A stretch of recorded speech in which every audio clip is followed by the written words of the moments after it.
Assalamualaikum warahmatullahi wabarakatuh. Assalamualaikum warahmatullahi wabarakatuh. Nama saya Bunga Ayuban Putri. Saya Suci Stefani. Saya Mutir Mufidain. Dayat.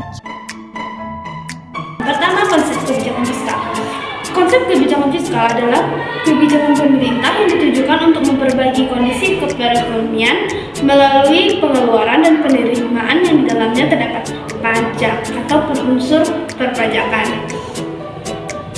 Kebijakan fiskal dapat diartikan juga sebagai salah satu kebijakan makroekonomi yang dilakukan pemerintah untuk memengaruhi perekonomian dengan cara memengaruhi pasar barang atau sektor real. Yang kedua, ada tujuan kebijakan fiskal. Tujuan kebijakan fiskal adalah menurunkan pengangguran. Dua, menjaga stabilitas harga. Tiga, mendorong investasi melalui pemberian insentif, pajak, dan pembangunan. 5. Menjaga stabilitas ekonomi di tengah krisis global seperti subsidi, menaikkan batas penghasilan tidak kena pajak, dan pengendalian pengeluaran pemerintah. Ada selanjutnya tentang instrumen kebijakan. Instrumen kebijakan fiskal itu ada dua. Yang pertama, kebijakan fiskal ekspansif. Kebijakan fiskal ekspansif yaitu kebijakan yang dimaksud untuk meningkatkan perekonomian dengan cara meningkatkan pengeluaran pemerintah, meningkatkan pembayaran transfer, dan mengurangi pemungutan pajak. Yang kedua, kebijakan fiskal kontraktif. Kebijakan fiskal kontraktif yaitu kebijakan yang dimaksud untuk mengendalikan perekonomian yang ada dengan cara menurunkan pengeluaran pemerintah, mengurangi pembayaran transfer, dan meningkatkan pemungutan pajak. Kebijakan ini yang pertama, pengertian APBN.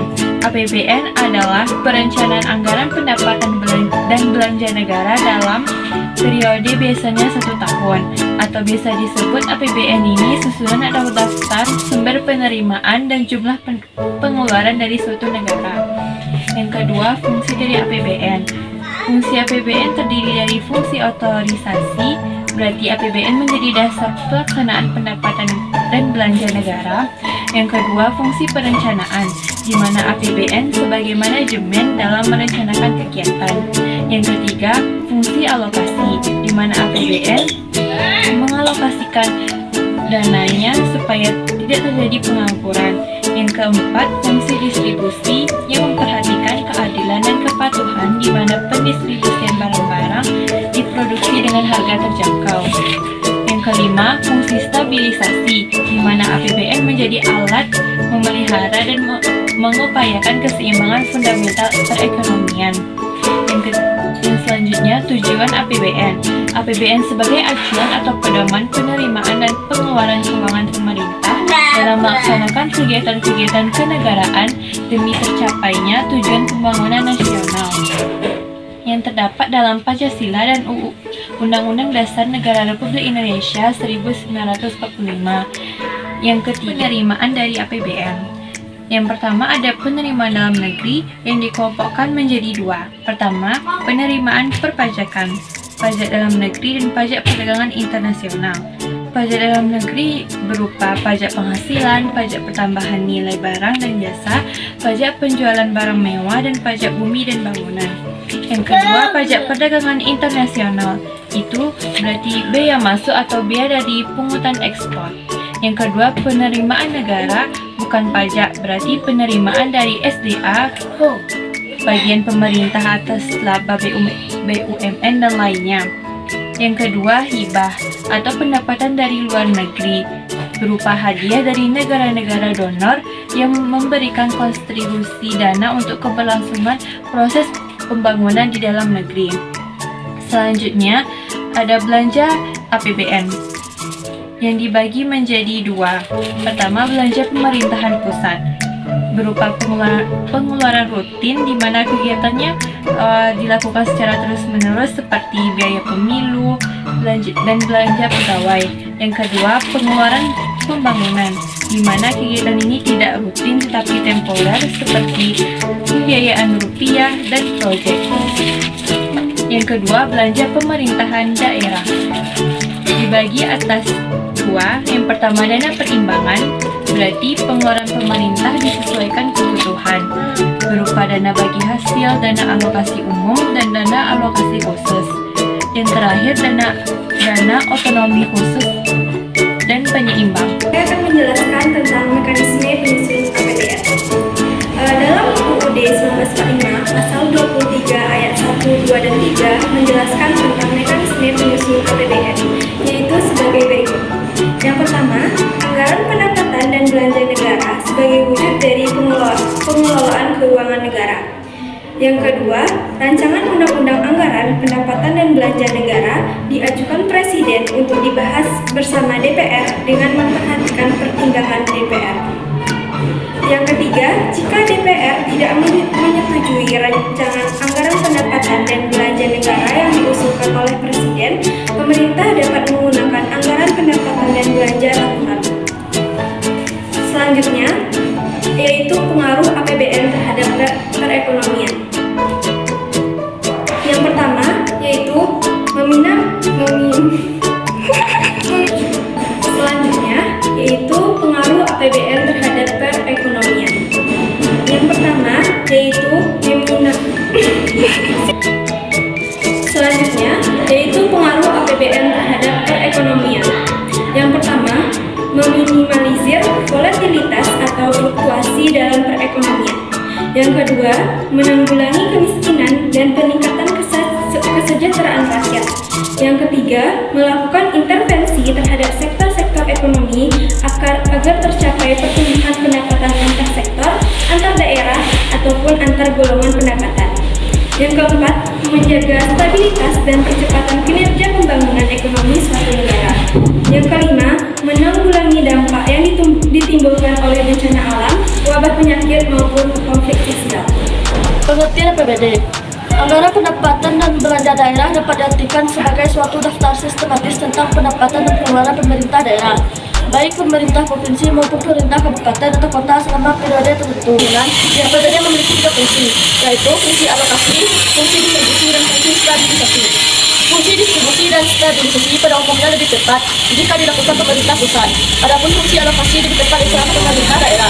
Hal ini disebabkan pemerintah daerah lebih mengetahui dan memahami kebutuhan dan standar pelayanan kepada masyarakat. Tujuan disusunnya APBD adalah sebagai pedoman penerimaan dan pengeluaran keuangan bagi pemerintah daerah dalam melaksanakan program pembangunan di daerah, baik tingkat provinsi maupun kabupaten atau kota. Sumber-sumber penerimaan daerah. Satu, kelompok pendapatan asli daerah dibagi menurut jenis pendapatan yang terdiri atas pajak daerah, retribusi daerah, hasil pengelolaan kekayaan daerah yang dipisahkan, dan pendapatan asli daerah yang besar. Dua, jenis pajak daerah dan retribusi daerah sebagaimana dimaksud pada ayat 1 huruf A dan huruf B. Dirinci menurut objek pendapatan sesuai dengan undang-undang tentang pajak daerah dan retribusi daerah. Tiga, jenis hasil pengelolaan kekayaan daerah yang dipisahkan sebagaimana dimaksud pada ayat 1 huruf C. Dirinci menurut objek pendapatan meliputi bagian laba atas penyertaan modal. 2. Bagian atas penyertaan modal pada perusahaan milik pemerintah. 3. Bagian laba atas penyertaan modal pada perusahaan milik swasta. 4. Jenis-jenis lain pendapatan asli daerah yang sah sebagaimana dimaksud pada ayat 1 huruf D disediakan untuk menganggarkan penerimaan daerah yang tidak termasuk dalam jenis pajak daerah, retribusi daerah, dan hasil pengelolaan kekayaan daerah yang dipisahkan. Dirinci menurut objek pendapatan diantaranya: 1. Hasil penjualan kekayaan daerah yang tidak dipisahkan secara tunai atau angsuran atau cicilan. 2. Jasa giro. 3. Pendapatan bunga. 4. Penerimaan atas tuntutan ganti kerugian daerah. 5. Penerimaan komisi, potongan atau bentuk lain sebagai akibat dari penjualan atau pengadaan barang atau jasa oleh daerah. 6. Penerimaan keuntungan dari selisih nilai tukar rupiah terhadap mata uang asing. 7. Pendapatan denda atas keterlambatan pelaksanaan pekerjaan, pendapatan denda pajak, pendapatan denda retribusi, dan pendapatan hasil eksekusi atau jaminan. 7. Pendapatan dari pengembalian. 8. Fasilitas sosial dan fasilitas umum. 9. Pendapatan dari penyelenggaraan pendidikan dan pelatihan. 10. Pendapatan di badan layanan umum daerah. Selanjutnya, jenis-jenis belanja daerah diklasifikasi menjadi 2, yaitu 1. Klasifikasi belanja menurut urusan wajib, yaitu pendidikan, kesehatan, pekerjaan umum, perumahan rakyat, penataan ruang, perencanaan pembangunan, perhubungan, lingkungan hidup, pertanahan, kependudukan sipil, pemberdayaan perempuan dan perlindungan anak, keluarga berencana dan keluarga sejahtera, sosial, ketenaga kerjaan, koperasi, usaha kecil dan menengah, penanaman modal, kebudayaan, kepemudaan dan olahraga, kesatuan bangsa dan politik dalam negeri, otonomi daerah. ketahanan pangan, pemberdayaan masyarakat dan desa, statistik, kearsipan, komunikasi dan informatika, dan perpustakaan. 2. Klasifikasi Belanda menurut urusan pilihan dalam pilihan. 1. Kelautan dan perikanan, 2. Kehutanan, 3. Industri, 4. Pariwisata, 5. Pertanian, 6. Energi dan sumber daya mineral, 7. Transmigrasi, 8. Perdagangan.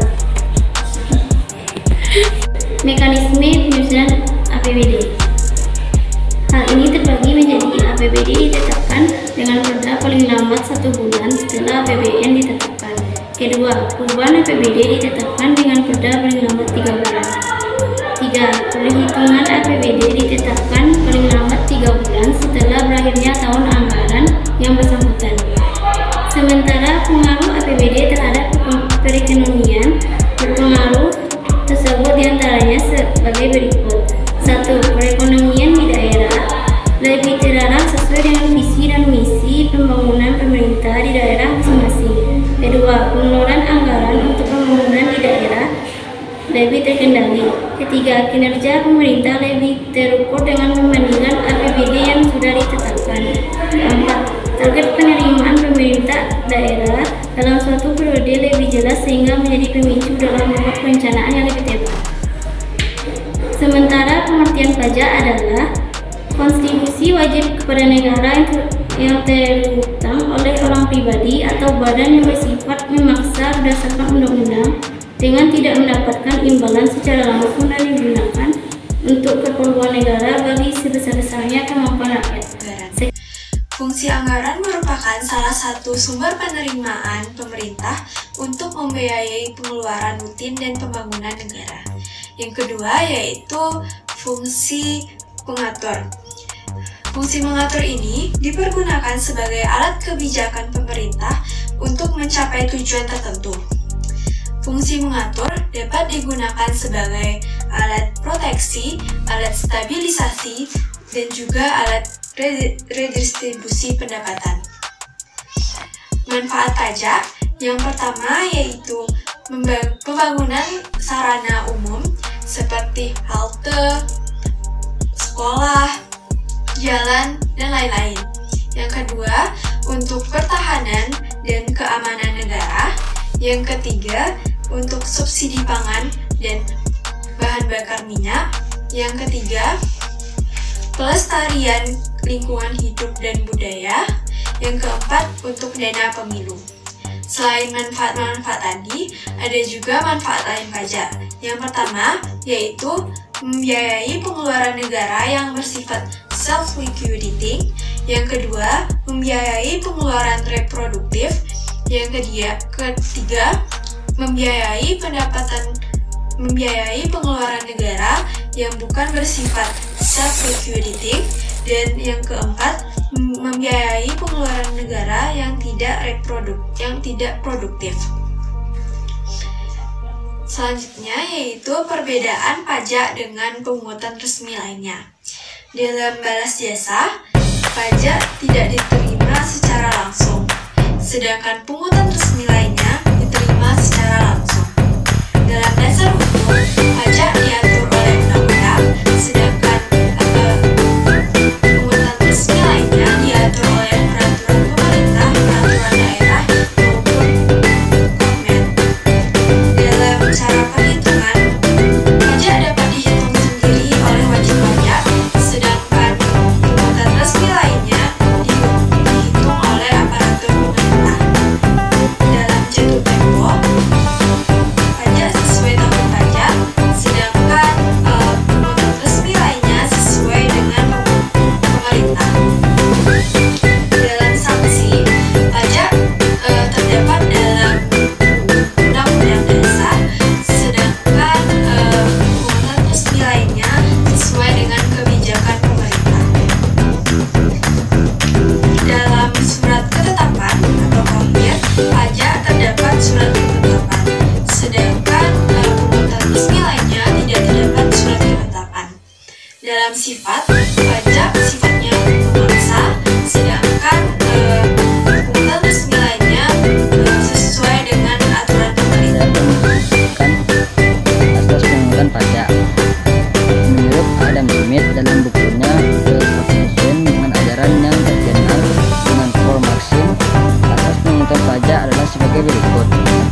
asas equality atau asas keseimbangan dengan kemampuan atau asas keadilan. Pemungutan pajak yang dilakukan oleh negara harus sesuai dengan kemampuan dan penghasilan wajib pajak. Yang kedua, asas certainty, asas kepastian hukum. Semua pemungutan pajak harus berdasarkan buku sehingga bagi yang melanggar akan dapat dikenai sanksi. Yang ketiga, asas convenience of payment, asas pemungutan pajak yang tepat waktu atau asas kesenangan. Pajak harus dipungut pada saat yang tepat bagi wajib pajak, saat yang paling baik.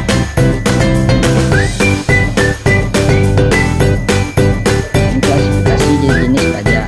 1. Menurut sifatnya.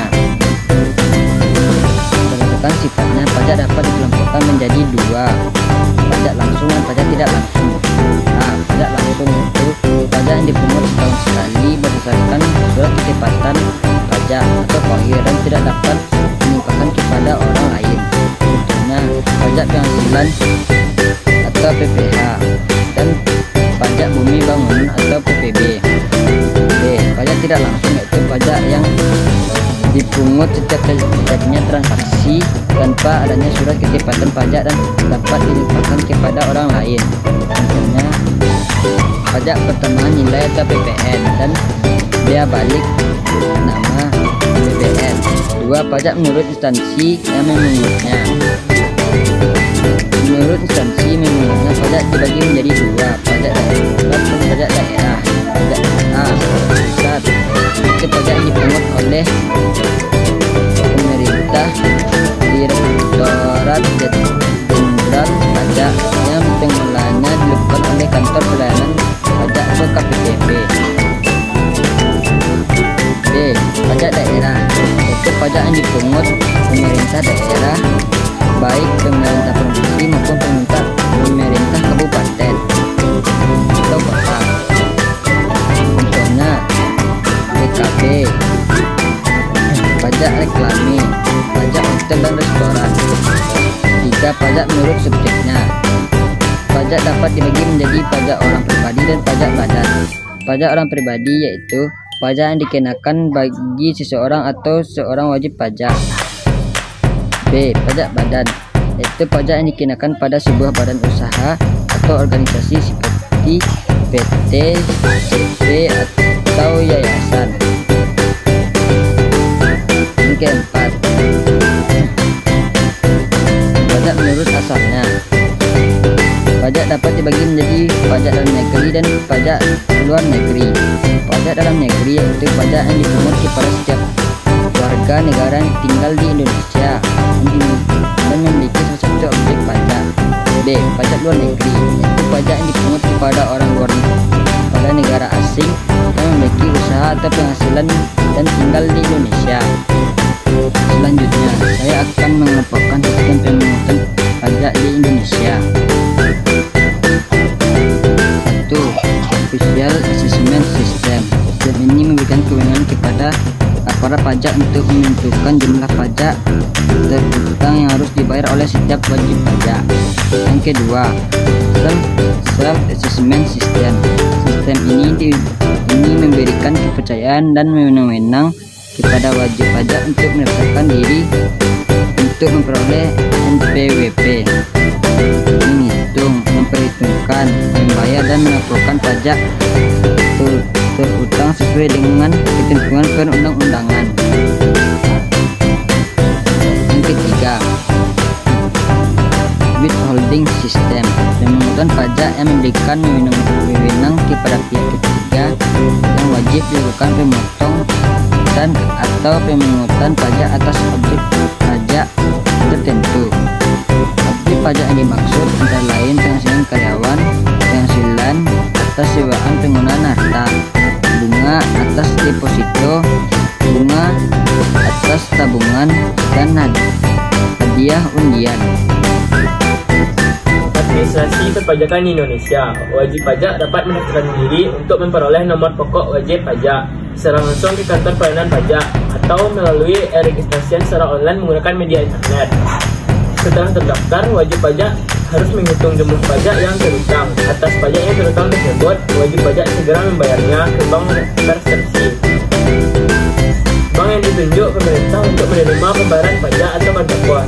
Selanjutnya, wajib pajak mengisi surat pemberitahuan SPT dan melaporkannya secara langsung ke kantor pelayanan pajak KPP atau SPT yang sudah diisi. Wajib pajak akan mendapatkan tanda terima penyampaian SPT tersebut. Jadi kedua yaitu menganalisis objek dan cara penggunaan pajak.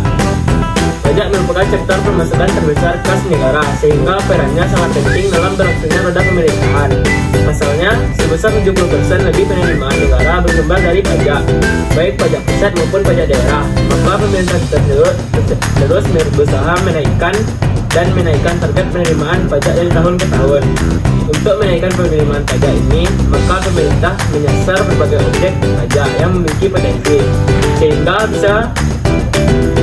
bisa memenuhi target pemerintahan. Lalu apa itu objek pajak? Objek pajak adalah segala sesuatu yang menurut undang-undang dijadikan dasar atau besaran pemungkutan pajak. Misalnya pendapatan tanah, gedung, bangunan, dan kendaraan. Secara umum, setidaknya ada 6 contoh objek pajak dan cara penggunaan pajak yang ada di Indonesia. Yang perlu kita ketahui antara lain objek pajak pertambahan nilai PTN adalah besaran pajak yang akan dibebankan kepada pertambahan nilai suatu barang dan jasa atau objek pajak. Yang kedua, objek pajak penjualan barang mewah adalah pajak yang dikenakan atas transaksi yang melibatkan barang kena pajak mewah itu barang yang diproduksi di dalam negeri. Objek pajak bumi dan bangunan adalah pungutan yang dibebankan atas objek pajak berupa tanah dan atau bangunan yang muncul sebagai akibat adanya keuntungan dan atau kedudukan sosial ekonomi bagi seseorang atau badan yang memiliki satu hak atasnya dan memperoleh manfaat dari objek tersebut. Objek pajak penghasilan. Pajak penghasilan adalah pajak yang dibebankan kepada perorangan atau badan usaha atas pendapatan penghasilan yang mereka terima. Kelima, objek pajak bea materai. Objek yang dikenakan bea materai adalah kertas, dokumen yang terisi tulisan dengan maksud perbuatan serta keadaan atau kenyataan bagi seseorang atau berbagai pihak yang berketentangan dan menyangkut status perdata. Yang keenam, objek pajak bea perolehan hak atas tanah dan bangunan dikenakan terhadap orang atau satu badan yang memperoleh hak atas tanah atau bangunan. Yang ketiga, menganalisis tantangan pemungutan pajak. Pemungutan pajak di Indonesia mengalami banyak permasalahan, antara lain disebabkan oleh kelemahan regulasi di bidang perpajakan itu sendiri, kurangnya sosialisasi, tingkat kesadaran, pengetahuan dan tingkat ekonomi yang rendah, maupun database yang belum lengkap dan akurat, lemahnya penegakan hukum berupa penguasaan dan lain-lain. Sekian dari saya. Assalamualaikum warahmatullahi wabarakatuh.